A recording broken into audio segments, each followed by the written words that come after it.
Hi and welcome to another ID Cyber Sessions. My name is Steve and this is Alice, and we both work at ID Cyber Solutions. Today we are speaking with McLeod Kerr, who is the CEO and founder of both ID Resilience and Raven Controls. Welcome Ian, thanks for coming in. Thanks. Could you just give us a quick rundown of your work history, because it's quite an interesting one, and also then describe how that is fed into what ID Resilience offers? Yeah, sure. Thanks very much for having me along today. I started quite a bit back after coming out of uni with a degree in international marketing. I worked with Standard Life Bank through in Edinburgh, where I cut my teeth with the executive through there.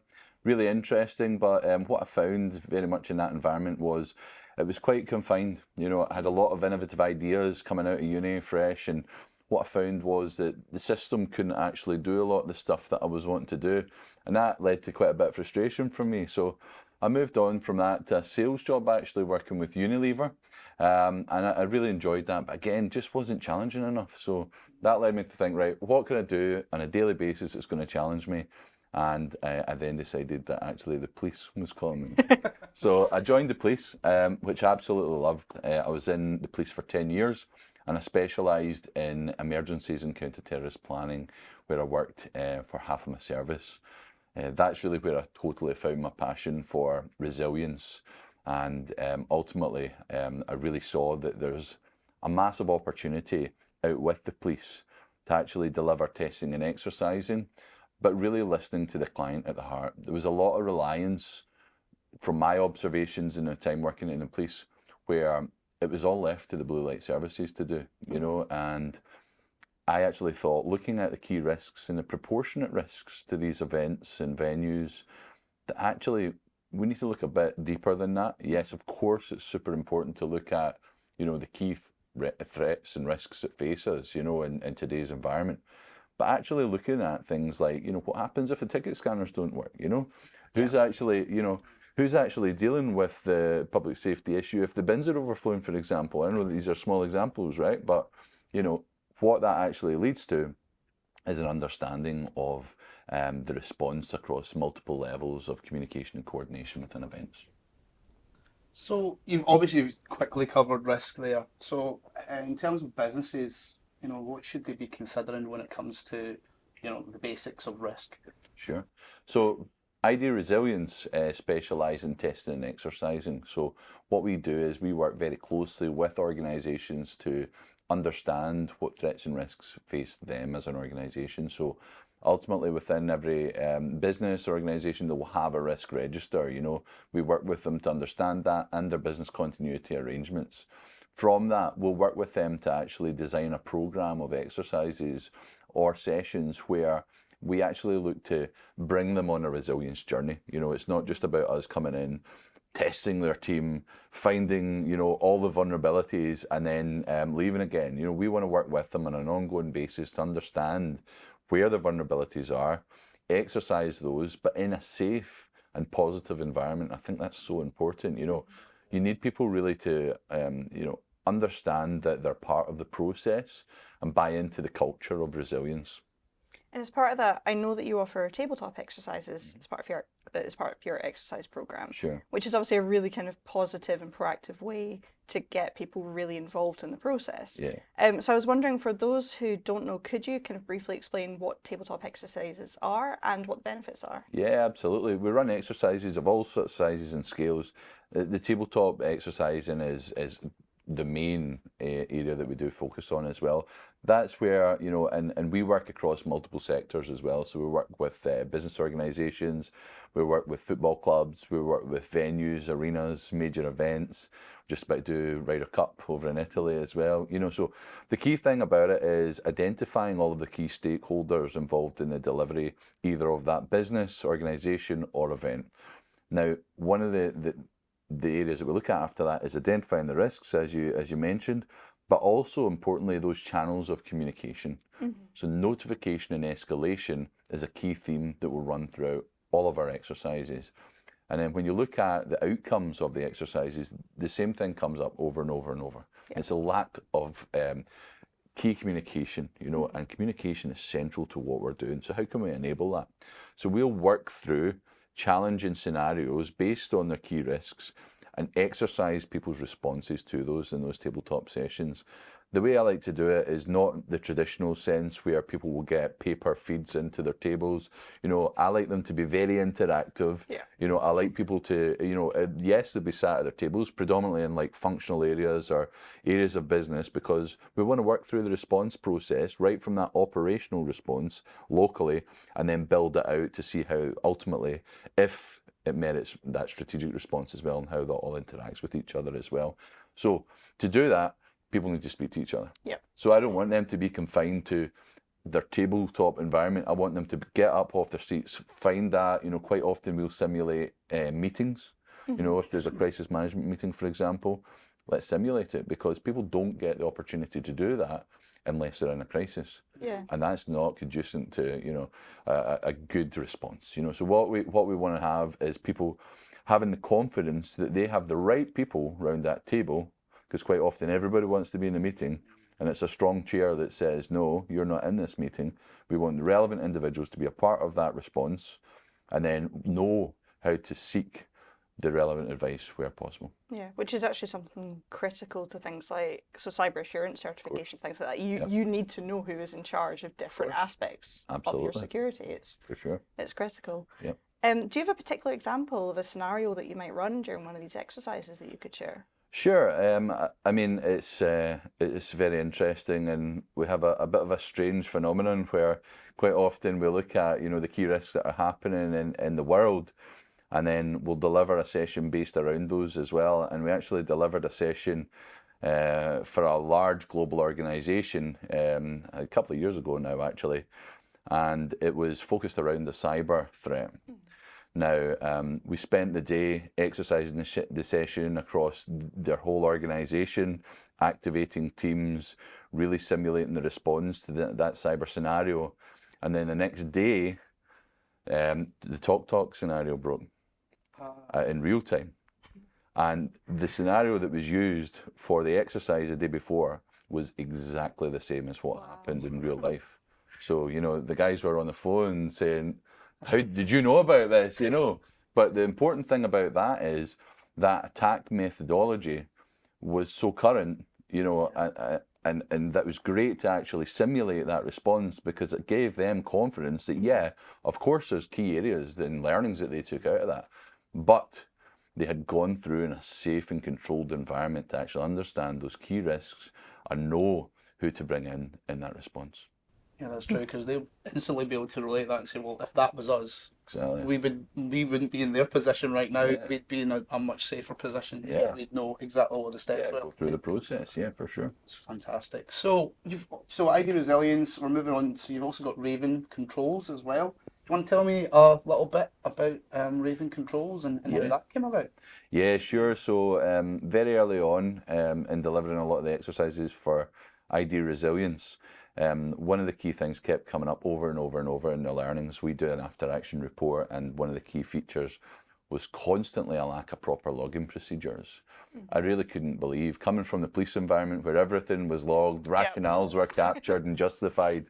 I couldn't believe it when I was walking into stadiums and you know, events and arenas, and people were still logging key actions and decisions on pen and paper. I couldn't believe it. It's a risk in itself. It's a risk in itself, yeah, for sure. You know, in Word docs, Excel spreadsheets, Google Sheets, probably at best a lot of the times. So that was a problem that I saw that I really wanted to fix. You know, so we worked really, really hard over a number of years thinking how we could solve that problem. You know, we outsourced the tech initially. We then delivered European Championships here in Glasgow in 2018. Was our first major event that we delivered that at, and you know, the value that we brought to that through the integration of all the key stakeholders, having real-time situational awareness was massive. You know, and that was something that really resonated with me. The system has been designed with integrated emergency management principles at its very heart, but it's so much wider than that, you know, and actually seeing it in that environment was, you know, it was a real moment, you know, of realization to see how effective the tool could be in terms of integrating everybody involved in that response and providing the information that they need to have at their fingertips. That's fantastic. So I take it that the system isn't just like UK based, that it is, you know, you can use it around the world in Absolutely. stadiums. Yeah, for sure. It's global. You know, we do some amazing work with some very exciting clients. We work with the likes of UEFA, for example. They used our software last night for the Europa League final there. So it's great to see it being used across all these global events. Again, Ryder Cup are using our software this year in Italy as well. So you know, it's fantastic to work with global organisations, some amazing events as well, and see the value that Raven can bring to them. And it's been successful enough, and it's such an innovative idea that you actually recently won We Do Scotland's International Entrepreneur of the Year award. Congratulations. Did indeed. Easy Thank for you you very to much say, for that. Yeah. Thank you. Yeah, Yeah. try saying that 3 times Yeah. fast. Yeah, congratulations on Oh, that. thank you. No, thank you. And I think, you know, it was a real honour to receive the award, and you know, it was really special to me because of all the hard work that's gone in to get us to that point as well. You know, and you know, it's very much about the team behind it, not just me. You know, and we work very, very hard and very lean, you know, to make sure that we're agile enough to move and meet the demands of the global marketplace. You know, there's a lot of threats and risks in that global marketplace that we constantly need to be aware of, and that we think our system can assist with as well. You know, so the way that we operate is in an agile manner. You know, and that allows us to be flexible to those threats and risks and needs of our clients. That's amazing. And obviously, so Raven controls it's actually the use of technology in event security. Yeah. Could you just talk a little bit about how you see technology sitting within event security and how critical it can be? Yeah, absolutely. I mean, as I say, one of the key things is all about communication for me, you know, and I think if you look across, if you look at the geopolitical environment right now, it's threats everywhere. You know, it's an ever increasing threat-rich environment that we live in. You know, even if you look at last night's you know, final, there's pitch invasions, there's flares. You know, so there's always going to be that front line of security that's required to go and respond to that. But we need to be able to work with that and use digital technology to help enable and empower those that are responding to that. And a key thing that Raven does is actually harness the processes and procedures that are developed, tried and tested and exercised and validated at a central level, and actually embed those in the system and follow those processes so that we're clearly evidencing from a compliance perspective, but also from those that are responding, a confidence perspective. They know that the response that they're undertaking is in line with how that organisation wants that delivered as well. And I think that's something that's very important. You know, it's a challenge as well, especially, you know, in the UK. Digital incident management software is a relatively new concept, you know, whereas in the US this has been in existence for, you know, well over a decade now, you know, so it's actually been a really interesting cultural challenge in terms of how we manage that as well. So yes, there's always been an emphasis on physical security, both from, you know, stewarding, security, and looking at different levels of that and qualities around that, you know, and you know, after a lot of the attacks as well, there was also a heavy emphasis on physical security, like hostile vehicle mitigation measures and the likes as well around perimeters of properties.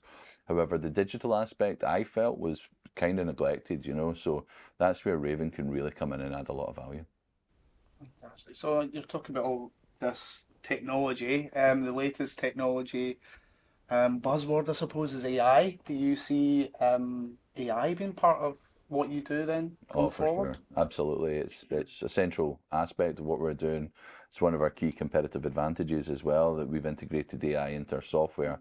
In fact, we've been working with the University of West of Scotland for you know, close on 16 months now, where we've actually had one of our team embedded from University of West of Scotland, a knowledge transfer partnership, specifically and dedicated to integrating AI and machine learning into our technology. So there's a lot of things that we're working on right there as well. There's smart issue completion, where we're helping drive consistency of response through organisations. Another very exciting piece that we're working on and very close to releasing actually is threat surfacing technology as well, where AI sits in the background and it's scanning all the different data sources that's coming into our technology, identifying threats, surfacing those, so that, you know, we're prompting and creating efficiencies and heads up in terms of any potential threats. Wow. Okay, you're ahead of the game. It's a good place to be. Yeah, I mean, so obviously AI is the kind of the current kind of Yeah.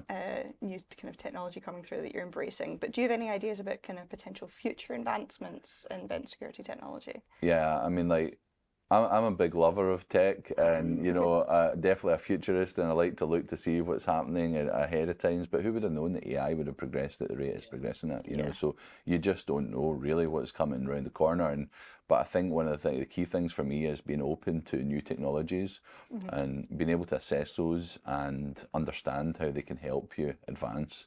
That being said, as well, the importance of that human interaction is so important in the industry that we serve as well, So the way that I quite often like to look at it is augmented AI, and having AI as that co-pilot with you as well, and helping inform your decision making as much as you possibly can. But ultimately, a lot of it's down to that human decision at the end of the day as well. We work with a lot of safety officers, for example, and we want to give them all the information that we can as quickly as we can to allow them to make the most informed decision, because ultimately they're making decisions that are protecting, thousands of people. Yeah. So it's so important that we can do everything that we can from a digital perspective to pull and integrate a lot of other technologies complementary to ours as well, and help provide those guys the best possible chance to make the best decisions they can. It's the best you can do, to be honest, isn't it? Yeah. Informed decisions are important. So, as part of ID Cyber Sessions, we ask everyone about whether there's a resource, a podcast, something that's inspired you that you would recommend to the viewers, the listeners. Is there anything that you can think of? Yeah, I mean, I think there's a few different things. Podcast wise, I actually love the variety in Diary of a CEO. I listen to that all the time. Like, Yes, if I'm on a flight, always stick that on, and there's always some really, really interesting guests on that as well, and there's such a range of guests. So, yeah, I always like to try and dip into that. But certainly. A book that I loved and inspired me, and it's a brand that's always inspired me as well, is Nike, and the book is Shoe Dog by Phil Knight, so the founder of Nike. So, and there's a lot of really important lessons in that as well. I guess one of the key takeaways from Shoe Dog was thinking about empowering people, in terms of that brand. So, in terms of actually, they worked with athletes, and they understood the importance of what they brought within that industry as well, and they complemented that with a shoe, right? So they had super cool shoes, right? But maybe not so much back then, but like they're classics now. But the athlete made that happen, and I actually take that and use that in the way that Raven operates and ID Resilience operate, because I believe it's empowering the people that we work with as well, and that's central to what we do. Actually understanding the market. I mean, if you look at my team, it's a team of industry experts. We have emergency management and resilience management, expertise. But we work with Michael Cross, who works with us, for example. He's our VP of events at Raven. His background was he was a senior event manager at the SEC. So he's lived and breathed events. He was the lead planner for COP26, and we want that type of people in our team because they totally understand the marketplace that we're delivering our system to as well. That's essential. We want to help our technology to empower those that are on the ground within these spaces to optimize their output as well. Which then links back to what you were saying about AI and your ideas about automated AI ultimately always comes back to the people. Absolutely, yeah, absolutely. Yeah, should be at the centre. Yeah. That's all we have time for today. Thank you so much to Ian for coming in and joining us today. And if you'd like to find out any more about what ID Cyber can offer, then please check out our website at idcybersolutions.com.